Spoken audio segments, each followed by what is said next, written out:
avril 1969, une opération d'entraînement de la force aérienne finlandaise fut interrompue à la suite d'un événement extraordinaire. Des douzaines de pilotes aperçurent au-dessus du champ d'aviation de Pori, situé dans l'ouest du pays, 7 mystérieux objets ronds. À l'approche d'un appareil de chasse envoyé pour les identifier, les 7 objets s'éloignèrent vers le nord, face à un vent mesuré à 180 km/h. Le pilote Tarmo Tukewa reçut l'ordre d'entamer la poursuite. J'ai orienté mon appareil dans l'axe de la ville de Pori et j'ai entamé mon observation. À quoi ressemblaient ces objets? Ils étaient ronds, sans aspérité. C'étaient des sortes de boules de couleur jaune pâle.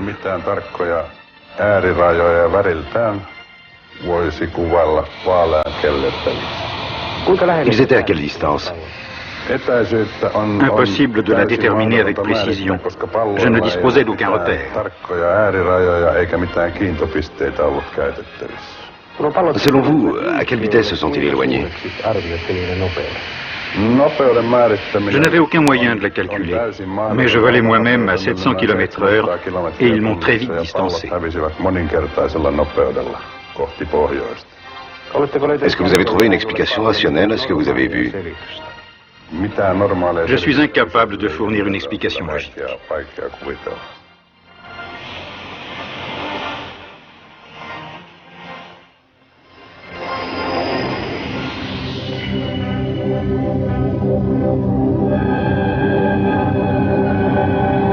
Les ovnis, objets volants non identifiés, ont bouleversé notre conception du monde.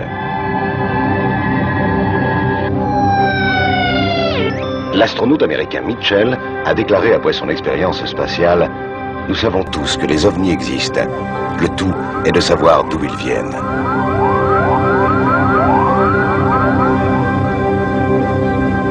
Le cosmonaute russe Gretchko a affirmé « Si j'étais libre de décrire ce que j'ai vécu dans l'espace, le monde serait stupéfié. »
Officiel qui entoure les ovnis n'a pas empêché des chercheurs de toute nationalité d'investiguer sur la question.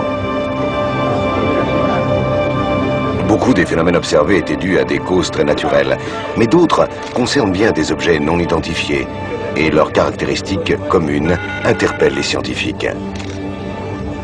L'expression soucoupe volante fut inventée par le pilote Kenneth Arnold en 1947. Selon la CIA, c'est l'Allemagne hitlérienne qui aurait ouvert les premières enquêtes sur le sujet. Les premières manifestations importantes d'une éventuelle intervention extraterrestre ont été relevées en Europe au cours de la Seconde Guerre mondiale.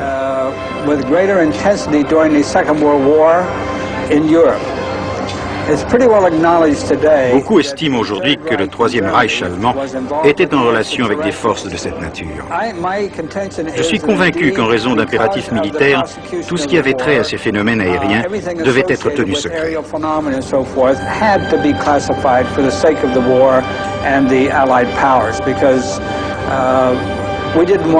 Les puissances alliées ne voulaient évidemment pas révéler à l'ennemi qu'elles le soupçonnaient de tramer une éventuelle alliance avec des extraterrestres.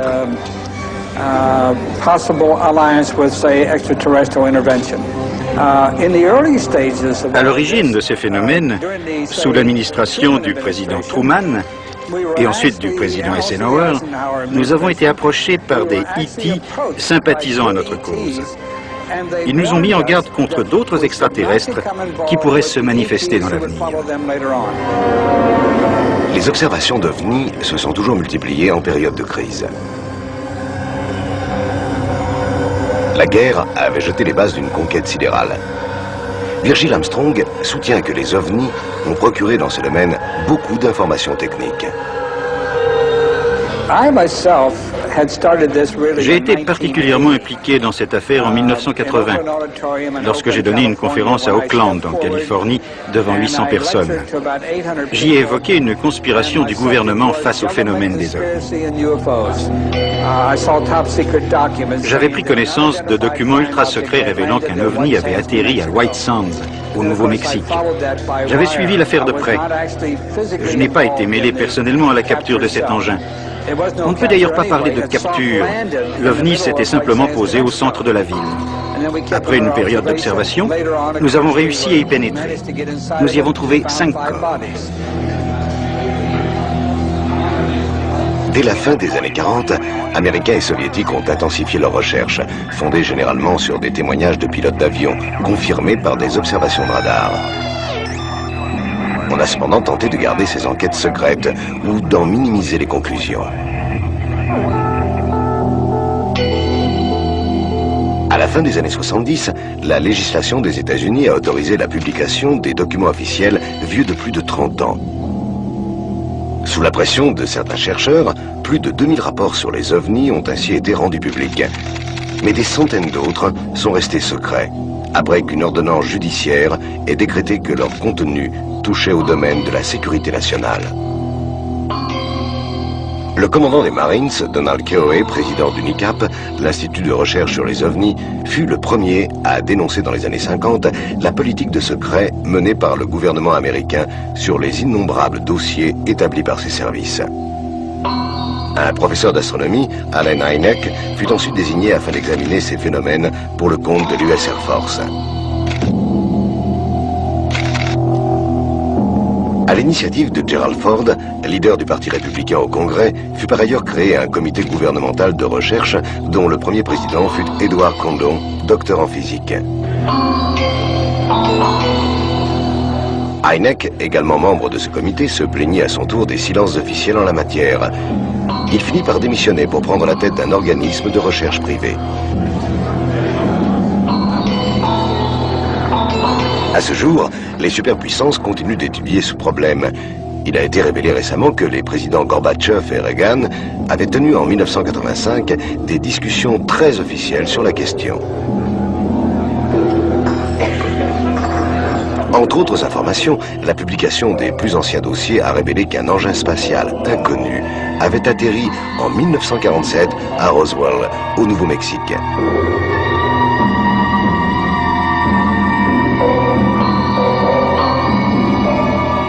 Des militaires de l'US Air Force, envoyés sur place, découvrirent dans cet ovni plusieurs corps. Selon des témoins oculaires et des rapports officiels, les autorités bouclèrent le secteur, interdirent à quiconque de faire allusion à l'événement et affirmèrent aux médias que l'engin était un ballon sonde. Nous avons retiré de ce vaisseau des êtres de petite taille. Il mesurait 1 mètre environ, 1,20 m pour celui qui semblait le plus âgé. Ces humanoïdes n'avaient que 4 doigts et 4 orteils. Leur visage était dépourvu d'oreilles, de nez et de cheveux. Et leur bouche était figée. Des humanoïdes donc, mais très différents. Les rapports d'autopsie décrirent effectivement des mains dotées de 4 doigts palmés aux ongles très longs. Ils évoquent des créatures à la peau grisâtre et au sang liquide, mais d'une composition très différente de celle du sang humain.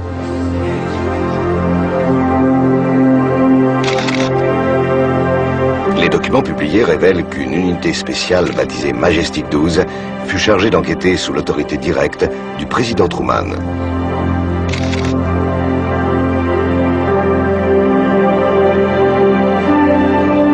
Ce cas fut examiné avec une particulière attention par le physicien nucléaire canadien Stanton Friedman. Je pense que les corps sont restés en possession des autorités américaines. Je ne sais s'ils ont été confiés à l'armée, l'aviation, la marine ou à la CIA, mais je suis certain que lors de cet incident survenu à Roswell en juillet 1947, ils ont récupéré non seulement une soucoupe volante, mais plusieurs passagers qu'elle transportait. On a relaté plusieurs événements du même ordre, mais dans ce cas-ci, nous avons recueilli le récit de plus de 100 personnes impliquées. Le gouvernement conserve certainement les corps. Le 5 mai 1989, des avions de chasse ont décollé d'un aérodrome du Cap pour intercepter un objet étrange repéré dans l'espace aérien sud-africain. Un des pilotes a ouvert le feu, obligeant l'engin à se poser au-delà de la frontière, au Botswana. À bord, on aurait découvert des humanoïdes ressemblant étrangement à ceux trouvés à Roswell. De petits êtres, ne possédant cette fois à chaque main que 3 doigts aux ongles longs, reliés par une membrane. Leurs yeux étaient grands et obliques, leur peau d'un gris bleuté. Ce nouveau cas fut étudié par Anthony Todd, ancien officier de la police britannique. L'OVNI s'était écrasé dans le désert du Kalahari. Les autorités locales l'ont découvert pratiquement intact, avec à l'intérieur 2 créatures vivantes. L'engin et ses occupants ont été transportés à la base aérienne Wright-Patterson aux États-Unis. L'information nous a été confirmée par les services secrets sud-africains. J'ai moi-même aperçu ces engins en plusieurs circonstances.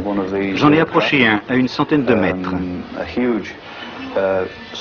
Il avait la forme d'une soucoupe surmontée d'un dôme doté de hublots, des feux colorés clignotant à sa base. L'ensemble dégageait une lumière rougeoyante. J'ai eu l'occasion de faire un signe à l'un d'eux et il est venu vers moi. J'en ai aperçu à plusieurs reprises, toujours en présence de témoins, et notamment alors que j'étais encore officier de police en 1978. Depuis ces révélations, Anthony Todd n'a cessé de faire l'objet de menaces et de pressions.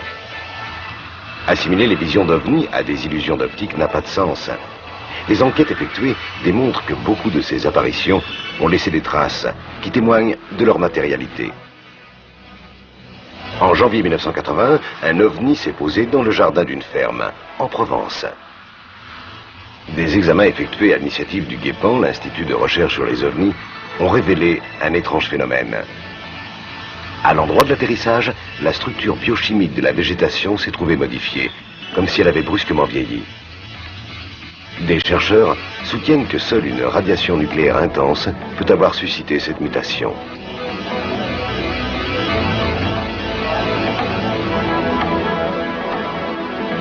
Le centre d'études du professeur Hynek a recueilli plus de 3000 rapports qui attestent de traces tangibles laissées par des ovnis.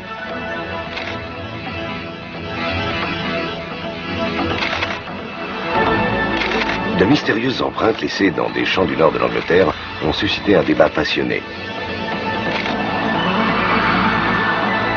Un couple britannique prétend avoir vu ces curieuses découpes apparaître par une nuit de tempête. À en avoir, affirme-t-il, les cheveux qui se dressent sur la tête. À vrai dire, les marques les plus inquiétantes qui auraient été laissées par des ovnis sont des brûlures par radiation. Une américaine, Vicky Landrum, a souffert de graves lésions après avoir été exposée à une lumière aveuglante émise par un ovni au Texas en décembre 1980.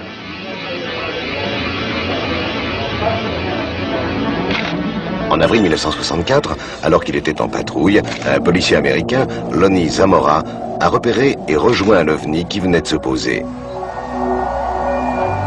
Zamora a appelé des renforts par radio. Placé à 200 mètres de l'engin, il a observé des créatures vêtues de blanc qui examinaient l'état de leur engin. L'ovni portait une marque étrange, ressemblant à une flèche. Avant que les collègues de Zamora n'arrivent sur place, les mystérieux visiteurs avaient réintégré leur appareil, qui décolla et disparut. À l'endroit de l'atterrissage, une végétation calcinée et les traces d'un atterrissage. Le professeur Hynek a étudié ce témoignage dans les moindres détails. Il est convaincu de sa véracité. Plusieurs apparitions d'ovnis ont coïncidé avec la découverte de bétail disséqué, des bêtes vidées de leur sang et dont les organes internes avaient été prélevés avec une précision chirurgicale. Dans les années 70, ces mystérieux incidents ont fait l'objet aux États-Unis d'une conférence tenue par un ancien astronaute, Harrison Schmitt. Les résultats des enquêtes de la CIA n'ont jamais été publiés. Le mystère reste entier. La problématique des ovnis étant devenue mondiale, il n'est pas étonnant que les Nations Unies elles-mêmes s'en soient préoccupées. À l'initiative de la Grenade, l'ONU a organisé en 1978 et 1979 des sessions spéciales à l'issue desquelles elle a invité tous ses États membres à investiguer sur les cas qu'ils auraient à connaître et à lui faire rapport. Dans le même temps se créaient dans différents pays des associations prétendument rationalistes niant en bloc l'existence des ovnis.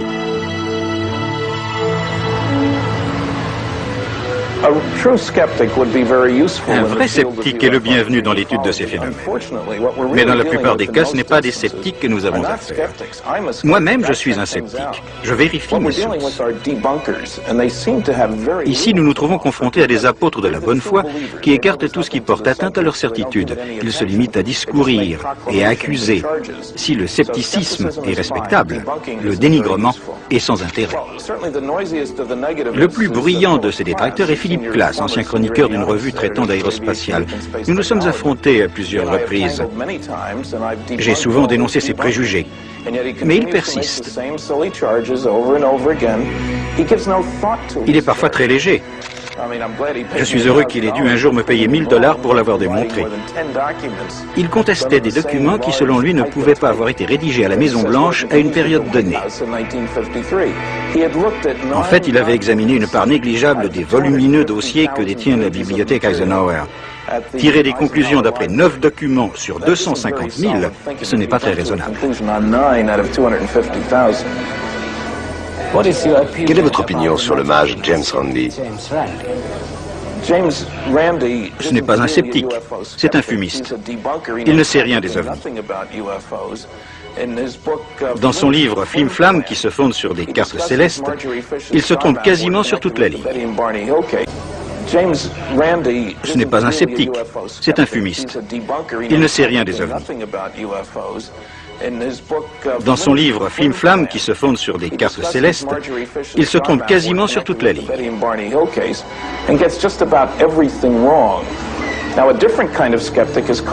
Carl Sagan est un sceptique d'un genre différent. Nous étions condisciples à l'université de Chicago. Je ne sais pourquoi il s'obstine à lancer des accusations fantaisistes. Dernièrement, il affirmait que toute apparition d'OVNI s'est révélée le fruit d'une mystification ou d'une erreur. Cette déclaration est elle-même une mystification. Les études scientifiques approfondies ont démontré l'existence d'engins qui ne peuvent être contrôlés que par des extraterrestres. Ces autres photos ont été prises par un couple d'Américains, les Trent, en 1950. Beaucoup considèrent ces clichés comme fiables.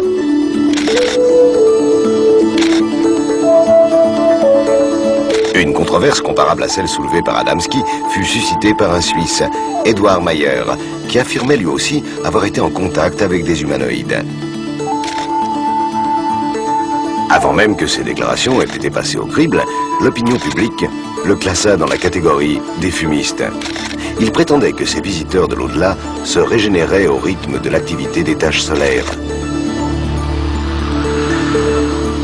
Venu de la constellation des Pléiades, il lui aurait affirmé n'approcher l'homme qu'avec réticence pour ne pas lui inspirer une nouvelle religion. L'affaire Mayer fut instruite par Wendell Stevens, un officier de l'US Air Force spécialisé de longue date dans les phénomènes d'OVNI. Il bâtit un dossier incluant quelques 3000 photos.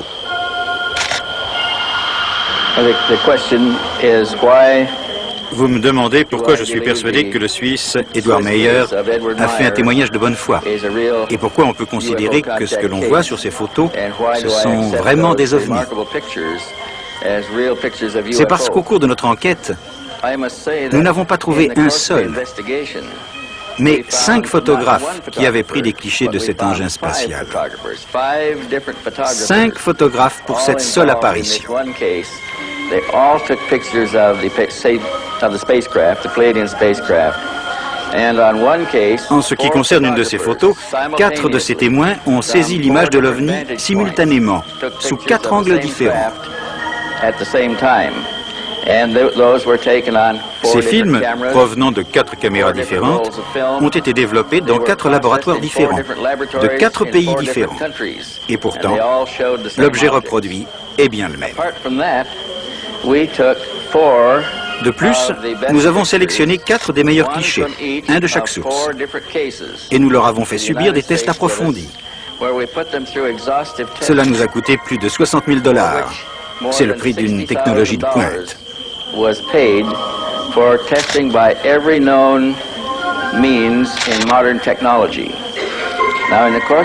Mais cela nous a permis aussi d'écarter systématiquement toutes les possibilités de fraude qu'offre aujourd'hui la technique en matière de photographie.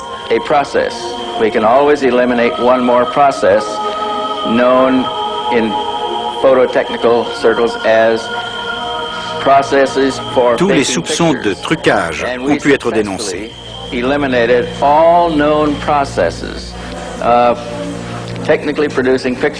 le résultat, c'est la reproduction de quelque chose de vraiment mystérieux. La seule explication, c'est que ces photos sont vraiment celles d'un engin spatial non identifié. À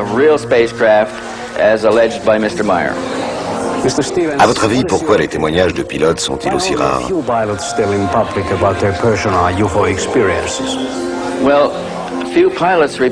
Les témoins hésitent à se manifester. Un grand nombre de pilotes de ligne ont observé des ovnis. Mais dans notre pays, ceux qui ont eu l'occasion de voir un de ces engins, et à plus forte raison, ceux qui ont eu l'occasion au cours d'un vol d'en prendre une photo, sont généralement mis en quarantaine par la société qui les emploie.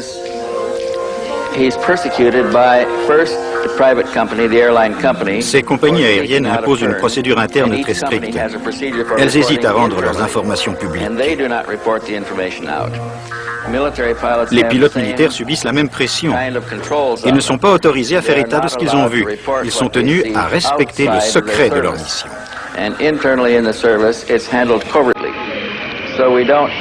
C'est pourquoi les témoignages de pilotes sont moins nombreux que ceux des observateurs au sol.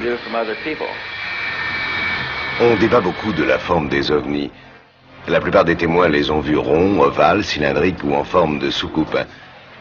On parle de vaisseaux de plusieurs centaines de mètres de long, servant de base à des engins plus petits.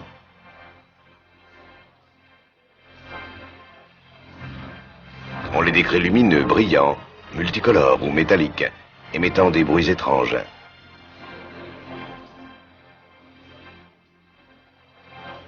Leur vitesse surpasserait nettement celle des avions ou des fusées conventionnelles. Les superpuissances s'interrogent sur leur performance en vol. Et c'est un secret particulièrement bien gardé.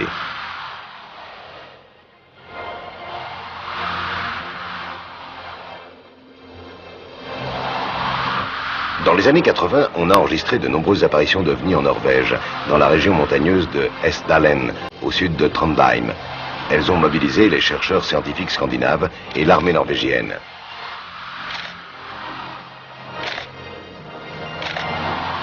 Les enquêteurs ont recueilli un grand nombre de photographies d'ovnis.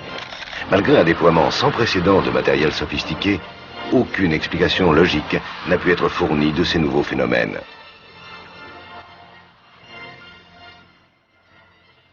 Ces études ont cependant abouti à la conclusion que les engins étaient guidés par une force douée d'intelligence. Parmi les spécialistes finlandais, américains et français détachés sur place, le professeur Heineck et le journaliste Jean Michel. À mon avis, il s'agissait bien de visiteurs venus de l'espace. Ils ont essayé d'établir un contact avec la population locale. Ils n'ont malheureusement pas trouvé d'interlocuteurs disposés à dialoguer, mais surtout des gens accourus sur les lieux par curiosité.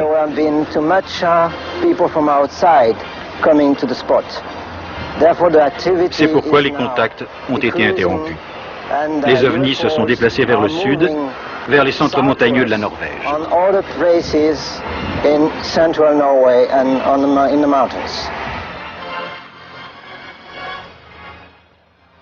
Au début des années 70, une autre série de localisations d'OVNI avait été enregistrée dans le district de Kuusamo, au nord-est de la Finlande. Ces apparitions d'objets non identifiés, accompagnées de luminescences inexplicables, se manifestèrent dans les montagnes les plus méridionales de cette région. D'étranges boules de lumière y ont été observées récemment. On remarque par ailleurs que la majorité des apparitions d'OVNI est signalée dans des zones montagneuses. Cela pourrait être lié aux champs magnétiques que les OVNI utiliseraient pour alimenter leur système d'avionique. Les phénomènes constatés en Finlande dans les années 70 ont suscité un vaste projet de recherche qui a été financé par des sociétés privées. À l'époque, nous avons utilisé à grande échelle les matériels photographiques les plus perfectionnés. Grâce notamment aux infrarouges, nous avons fait des constatations qui restent jusqu'ici inexpliquées.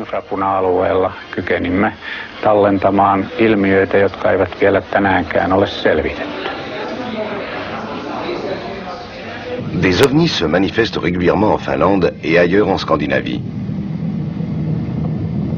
Le 30 août 1986, Maila et Carl Koivunen s'étaient rendus dans leur maison de campagne pour y passer le week-end. En promenade au bord d'un lac des environs, ils vécurent l'aventure de leur vie.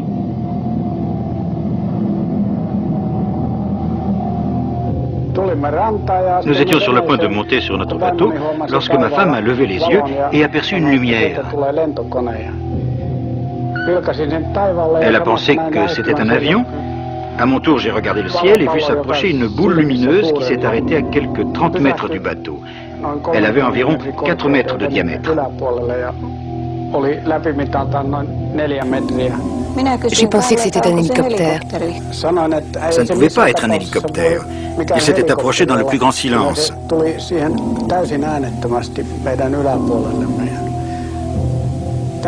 J'ai demandé à ma femme de me donner mon appareil photo.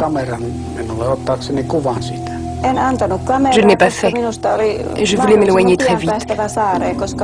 J'avais peur. J'ai lancé le moteur du bateau et nous sommes partis à toute vitesse. Mais la boule de lumière nous a suivis. Elle restait dans notre sillage, toujours à la même distance.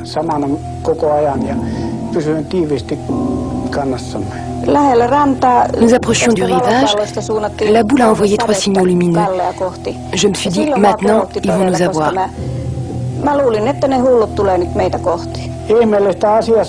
Ce qui est étonnant, c'est que le témoin de mon appareil photo indiquait que j'étais à court de pellicule alors que je venais de charger un nouveau film.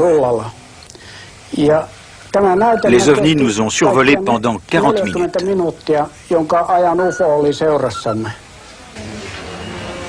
Ceux qui prétendent avoir rencontré les passagers de ces ovnis en donnent des descriptions très différentes. Il y a cependant des constantes. Une tête anormalement développée, de grands yeux, une taille inférieure à celle de l'homme, la capacité de changer soudainement d'apparence et les différentes manières de s'exprimer. Mais dans l'ensemble, les témoins sont discrets sur ce sujet.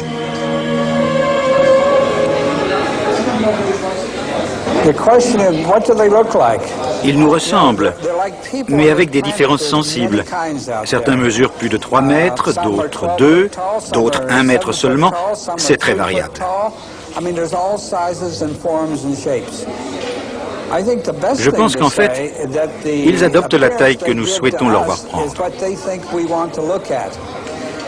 Ils préfèrent nous surprendre que nous effrayer. À mon avis, ils essaient de se présenter sous une forme rassurante.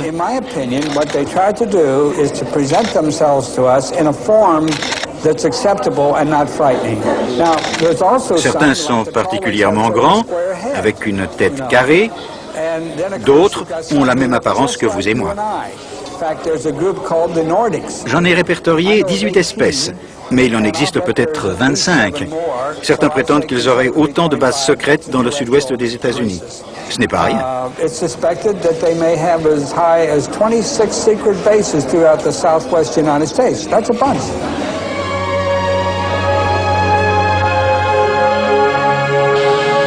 La force aérienne finlandaise a repéré des ovnis et des extraterrestres, mais très peu de témoins acceptent d'en parler.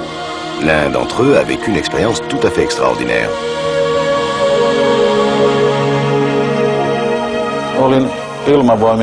J'ai servi 17 ans dans l'aviation militaire. Dans mon secteur, le contrôle aérien, nous avons été amenés à rédiger de nombreux rapports sur les ovnis. Des rapports décrivant leur vitesse, leur trajectoire.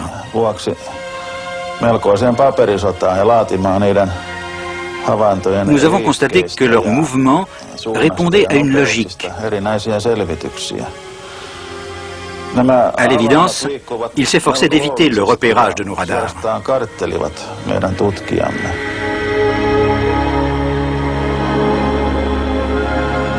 C'est en 1954 que ce témoin privilégié s'est trouvé confronté pour la première fois avec le phénomène des ovnis. Le premier de ces engins que j'ai eu l'occasion d'approcher avait un diamètre de 5 à 7 mètres. Il était rond et semblait construit en aluminium. Il planait au-dessus des champs. Mon frère et moi, nous avons dû nous jeter dans un fossé pour éviter qu'il nous renverse.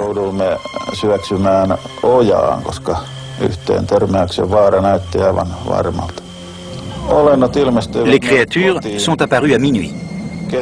L'horloge venait de frapper 12 coups.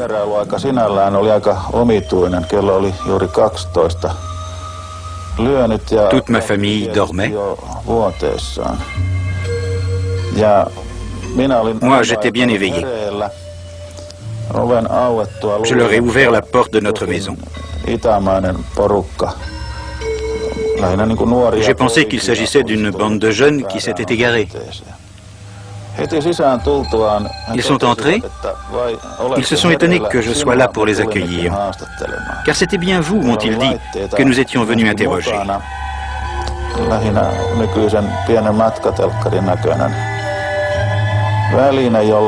Ils avaient apporté du matériel, notamment une sorte de télévision portable sur laquelle défilait une série d'images pendant qu'ils me questionnaient.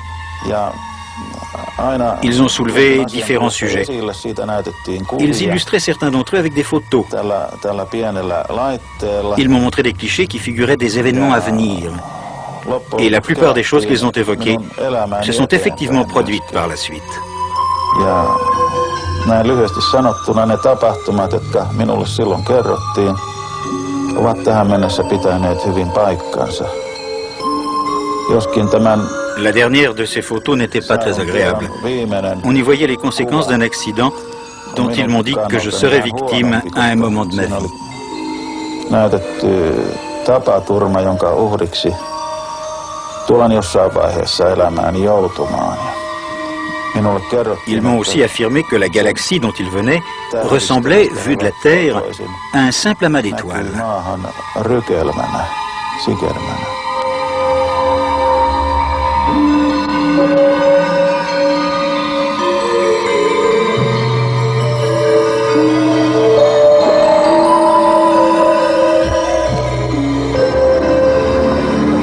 De nombreux ovnis ont été aperçus récemment dans l'ex-URSS et surtout dans les républiques baltes.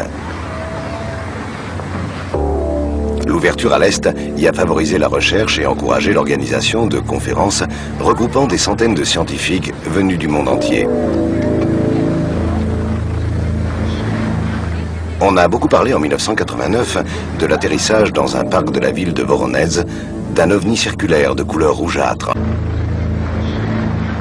On a beaucoup parlé en 1989 de l'atterrissage dans un parc de la ville de Voronezh d'un ovni circulaire de couleur rougeâtre, emportant des créatures d'une taille de 3 mètres.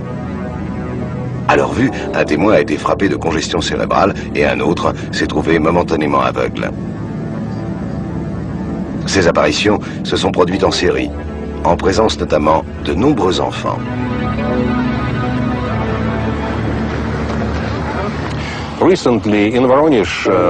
À Voronezh, beaucoup d'écoliers étaient effectivement présents pour témoigner de ces apparitions d'OVNI.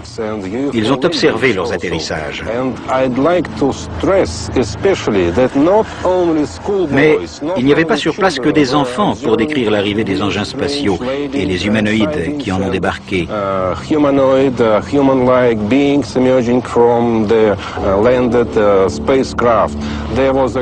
De nombreux adultes ont confirmé ces informations.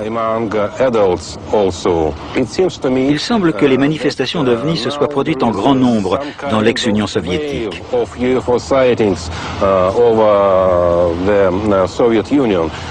Et d'après moi, elles ne cessent de se multiplier. Depuis des années, on évoque aux États-Unis l'enlèvement d'humains à bord d'OVNI. La première affaire étudiée remonte à 1973. Elle impliquait deux hommes partis à la pêche, Charles Hickson et Calvin Parker. Ils ont aperçu au crépuscule un engin de 30 mètres de long dont ont débarqué des humanoïdes mesurant environ 1,50 m, chauves, aux mains en forme de pince. Les deux hommes étaient terrifiés. Hickson s'est débattu, Parker s'est évanoui. Tous deux ont été anesthésiés et transportés à bord de l'OVNI.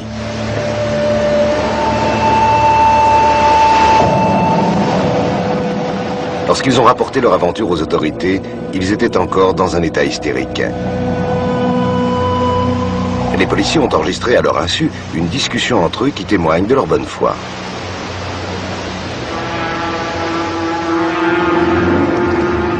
Un événement de même nature s'est produit à Cergy-Pontoise, près de Paris, en 1979.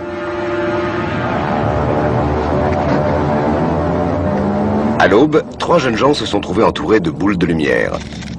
L'un d'entre eux, Franck Fontaine, a soudainement disparu. On ne l'a retrouvé que 8 jours plus tard.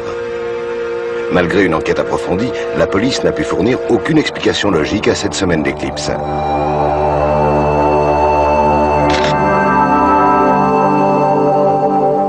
Placés sous hypnose, des hommes ont révélé avoir été en contact avec un humanoïde nommé Orio. Il les aurait mis en garde contre une destruction du monde. Ces expériences hypnotiques ont été notamment menées par un expert américain, Bud Hopkins, dans le but de pallier les pertes de mémoire qui frappent la plupart de ses témoins. Les cas d'enlèvement que j'ai eu à connaître ne sont pas toujours récents. Beaucoup de gens ont simplement hésité à les révéler plus tôt.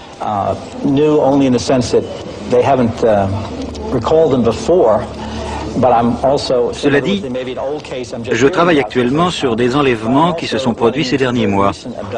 L'un d'entre eux a eu lieu au mois d'août, un autre au mois de juin. C'est un phénomène récurrent et il ne se limite pas aux États-Unis. Des affaires semblables ont été révélées partout dans le monde.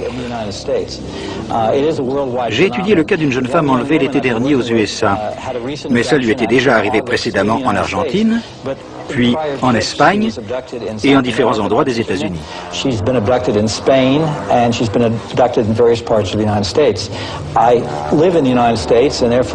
Je vis dans ce pays et c'est pourquoi j'entends surtout des témoignages d'Américains. C'est de leur cas particulier que j'ai surtout l'occasion de parler dans mes livres. Mais à mon avis, si on pouvait créer en Finlande et ailleurs un vrai climat de confiance, on découvrirait à l'étranger un grand nombre d'affaires semblables. Je pense vraiment qu'il s'agit d'un phénomène mondial.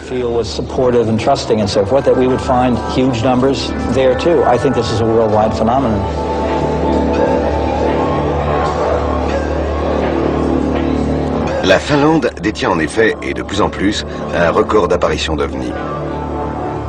Aino Ivanov a affirmé sous hypnose avoir été entraîné en altitude dans un nuage. Comme beaucoup de ceux qui prétendent avoir eu un contact avec les extraterrestres, Aino Ivanov est médium.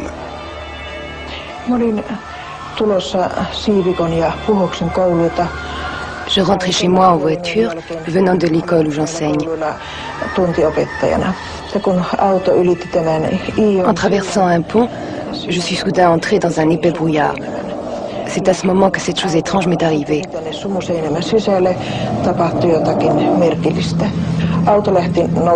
Ma voiture a commencé à se soulever du sol à une vitesse qui m'a paru vertigineuse.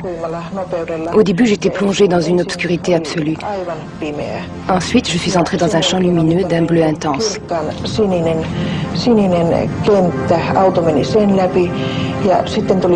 Ma voiture poursuivait sa route.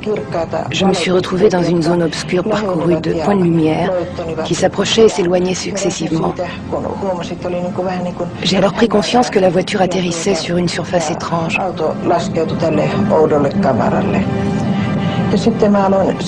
J'ai regardé autour de moi pour voir où je me trouvais. C'était une sorte de vallée bordée d'une chaîne montagneuse. Le sol était constitué de rochers et d'un gravier rouge parcouru de craquelures. Je me suis dit que ce devait être un endroit totalement aride où personne ne pouvait survivre.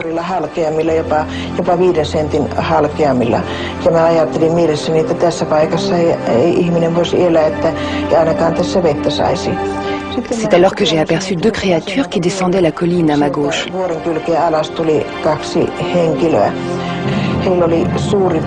Elles avaient une tête hypertrophiée, chauve, avec des grands yeux sans pupilles, un petit nez et une petite bouche sans lèvres.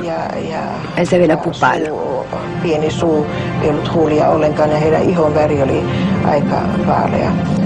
Au cours de cette première journée, elles ont effectué des prélèvements de peau sur mon bras droit. 5 prélèvements d'environ un demi-centimètre carré, dont je porte encore les cicatrices.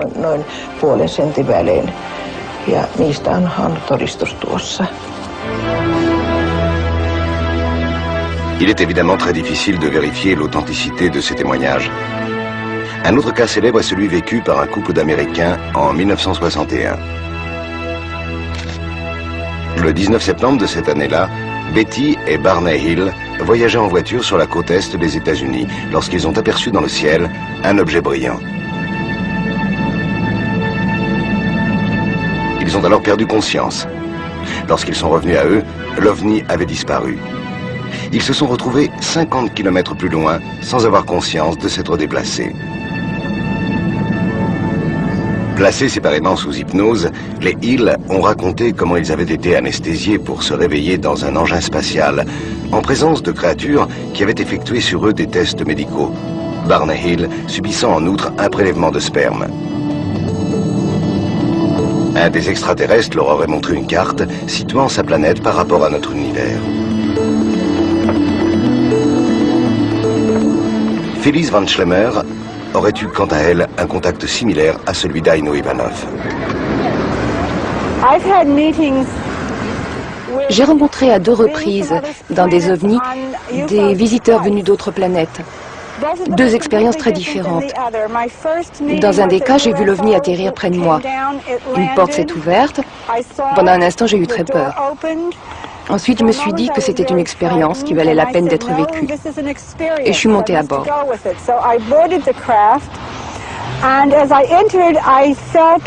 En entrant, j'ai senti une présence derrière moi.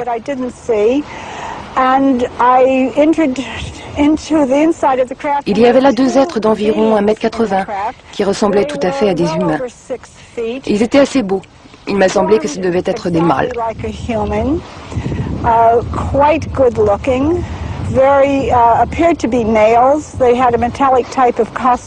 Ils portaient des vêtements métalliques d'une seule pièce, sans aucune attache. Ils avaient de grands yeux d'un bleu de cristal.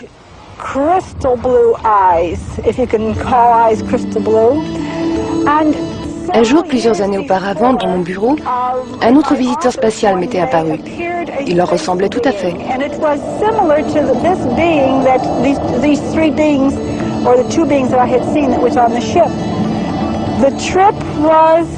Ils m'ont alors emmené vers la Lune. Ils m'ont couvert la tête d'une sorte de casque en plastique ou en plexiglas, avec un rebord circulaire percé de petits trous.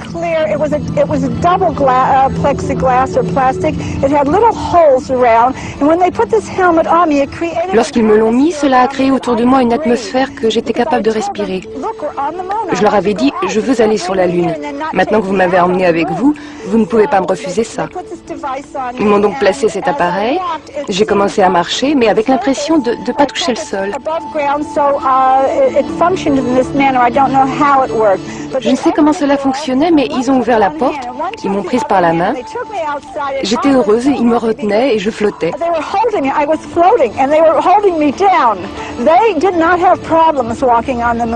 Eux n'avaient aucun problème pour marcher sur la Lune, peut-être à cause de leurs bottes qui étaient métalliques, comme leurs vêtements.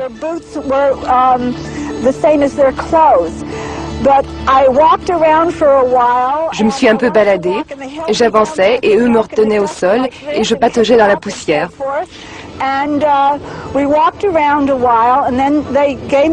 Finalement, ils m'ont dit qu'ils allaient repartir.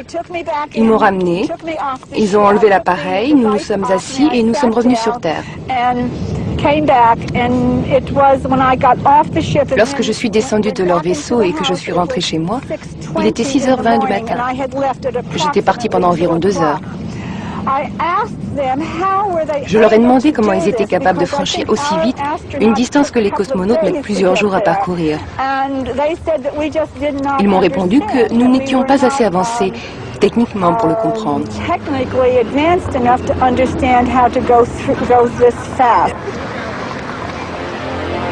Il faut rappeler que dans l'étude de ces expériences, la plupart des témoins concernés répondent sous hypnose. Ce fut le cas du docteur finlandais Ronnie-Leena Luukkanen, elle-même médecin parapsychologue. Hypnoositilassa tehdyt kokeilut tehtiin siten, että aiheutettiin niin sanottu ruumiista poistumisilmiö. L'expérience effectuée sous hypnose a suscité un phénomène extracorporel qui a permis de me transporter dans un ovni. Cela peut évidemment faire sourire, mais pour moi, c'est une réalité. J'ai trouvé très intéressant de subir un examen dans ce vaisseau spatial, comme dans un cabinet médical, et de me trouver confronté à ces êtres venus d'ailleurs. J'étais face à 3 ou 4 petits extraterrestres d'environ 80 cm. Je ne pouvais déterminer s'ils étaient mâles ou femelles. Comment pouvez-vous décrire cette sorte de détachement extracorporel? Par la parapsychologie. Aux États-Unis, 8 millions de gens ont expérimenté ce détachement de leur esprit par rapport à leur enveloppe charnelle. Le phénomène reste en partie inexpliqué, mais en cas de réussite, le patient sent sa conscience se détacher de son corps pour vagabonder à sa guise. Et la mienne a choisi de rejoindre un ovni. Mais quel est le lien entre parapsychologie et ovni? La parapsychologie étudie les phénomènes surnaturels, auxquels la plupart des gens assimilent les ovnis. La parapsychologie étudie l'écriture automatique, la séparation du corps et de l'esprit, la télépathie. Et ce sont autant de moyens de contacter les ovnis.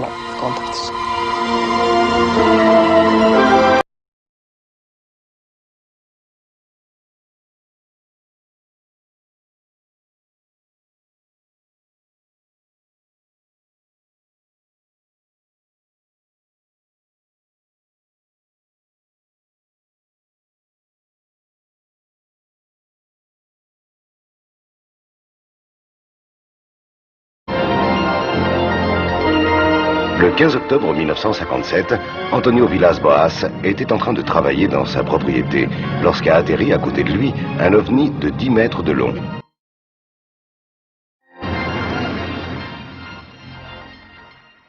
Le 15 octobre 1957, Antonio Villas-Boas était en train de travailler dans sa propriété lorsqu'a atterri à côté de lui un ovni de 10 mètres de long, dont sont sorties 4 créatures casquées. Emmené de force à l'intérieur du vaisseau spatial, l'avocat brésilien y a subi des tests médicaux. Soudain, une créature d'apparence humaine, extrêmement belle, s'est déshabillée devant lui. Elle l'a invité à lui faire un enfant, un croisement d'humains et d'extraterrestres.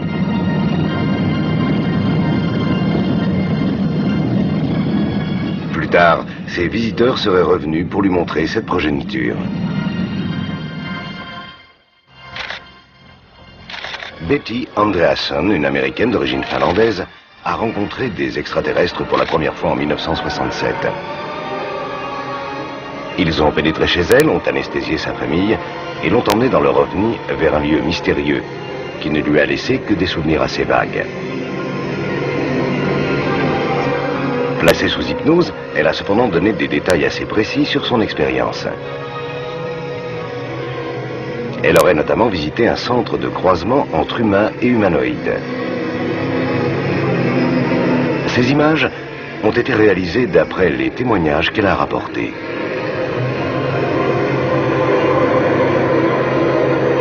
Dans certains cas d'enlèvement, les personnes impliquées ont eu le sentiment que ces expériences ne visent pas nécessairement au progrès de notre société humaine. L'écrivain américain Whitley Strieber demeure l'un des plus célèbres parmi ces otages de l'espace. Bud Hopkins s'est longuement penché sur son cas.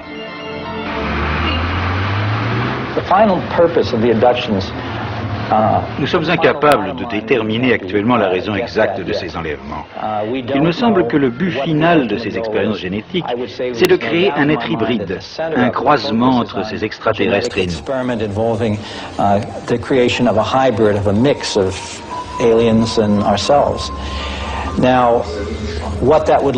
Quelles sont leurs motivations? Je n'en ai aucune idée. Mais ils s'attachent à cela depuis très longtemps. J'ai pratiqué une régression hypnotique avec Charles Hickson, qui a vécu cela en 1939. Il y a eu beaucoup d'autres cas depuis les années 30. Mais je n'y ai décelé de leur part aucune intention belliqueuse. À ma connaissance, jamais personne n'a eu la démonstration d'un acte malveillant commis délibérément par des extraterrestres. Ils ont toujours été pacifiques. Je n'appréhende aucune perspective de guerre ni d'invasion. À l'inverse, lorsqu'on observe le monde autour de nous, les conflits armés, le sida, le délabrement de l'environnement, on ne peut non plus déceler la moindre volonté de ces étrangers de nous venir en aide. Je ne connais aucun exemple concret d'intervention amicale de leur part. Ils semblent totalement neutres. Seul leur propre avenir les préoccupe. Ils n'ont l'intention ni de nous aider, ni de nous nuire.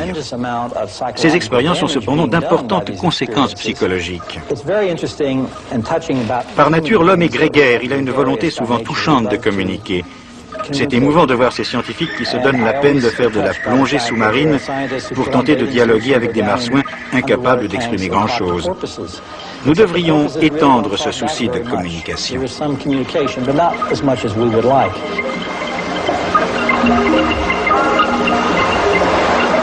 Les spécialistes en ovnis comparent souvent les relations que les hommes développent avec les cétacés à celles qu'ils entretiennent avec les humanoïdes. Nous savons que le cerveau des cétacés a une taille comparable au nôtre. Dans les deux cas, nous péchons peut-être par excès de prudence et par défaut de contact. Et par ailleurs, qui est le mieux placé pour donner des leçons à l'autre? Dans l'eau, élément essentiel de notre environnement, les dauphins vivent en parfaite harmonie, contrairement aux hommes qui n'ont cessé au cours de l'histoire de se battre entre eux et qui mettent aujourd'hui en péril la survie de leur propre planète.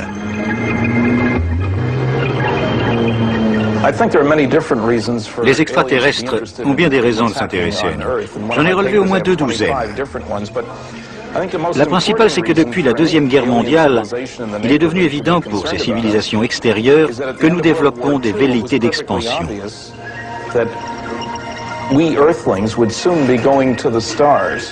Nos fusées, nos radars puissants nous rendent beaucoup d'étoiles accessibles dans les centaines à venir, un délai insignifiant à l'échelle cosmique. S'ils sont soucieux de leur survie et de leur sécurité, ils doivent suivre de très près l'évolution des sociétés primitives qui se développent dans leur parage. Et la nôtre doit leur paraître manifester un dangereux penchant pour les luttes tribales. Je pense qu'ils viennent ici pour s'assurer que nous n'allons pas leur exporter notre agressivité.